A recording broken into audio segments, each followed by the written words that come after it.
আসসালামু আলাইকুম। আশা করি সকলে ভালো আছেন, আমিও ভালো আছি। দেখেন আমাদের বিল সব ডুবে গেছে ধান। এই যে ধান এরা আগে লাগানা বলে এরা একটু ইয়া আছে। আর এই যে এই পাশে এলা সব লাগানা পানি ডুবে গেছে সব।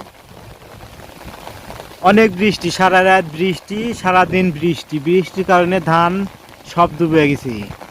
যেগুলো আগে 10-15 দিন আগে লাগানা সেগুলো এখনো এই যে মাথা চার দেওয়া আছে।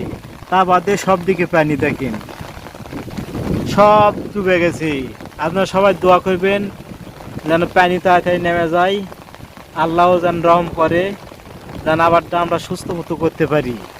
এক রাতের বৃষ্টি দেখেন আল্লাহ কি না কি করতে পারে। আমরা পানি সেচার জন্য অনেক চেষ্টা করলাম, পানি সেচাও লাগবে অনেক ভেদ, এর মাঝে আল্লাহ বৃষ্টি দিয়ে পানি তো সেচা দূরের কথা, এখন এত পানি পানি এখন আমরা চাচ্ছি যে পানি কিভাবে নেমে যাবে, পানি সরানোর এখন চিন্তা করতেছি।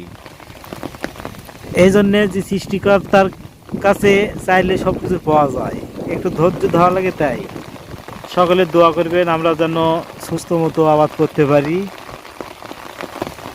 আর এই যেগুলো ডুবে গেছে এগুলো যদি হয় এখন 2 দিনের মধ্যে পানি নেমে গেলে তাহলে এগুলো ধান হবে। আর যদি দেরি হয় তাহলে আবার নতুন করে আবার লাগান লাগবে ধান। কত কষ্ট, বিছন সবগুলো উঠে না হয়ে গেছে, আর অল্পটুকু আছে বিছন। এখন কি হবে আল্লাহ পাক কি জানে। এই জন্য সবাই দোয়া করবেন আমরা যেন সুস্থ মতো যেন আবাদ করতে পারি। আল্লাহ যান এই অল্পতে যেন আমাদের রক্ষা করেন, এই পানি যেন নামে যায়, নেমে গেলে আমরা বাঁচব।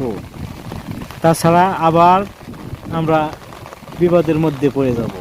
সবাই আমাদের জন্য দোয়া করবে, আমিও দোয়া করি। সকলে ভালো থাকবেন নিজ নিজ জায়গা থেকে, সকলে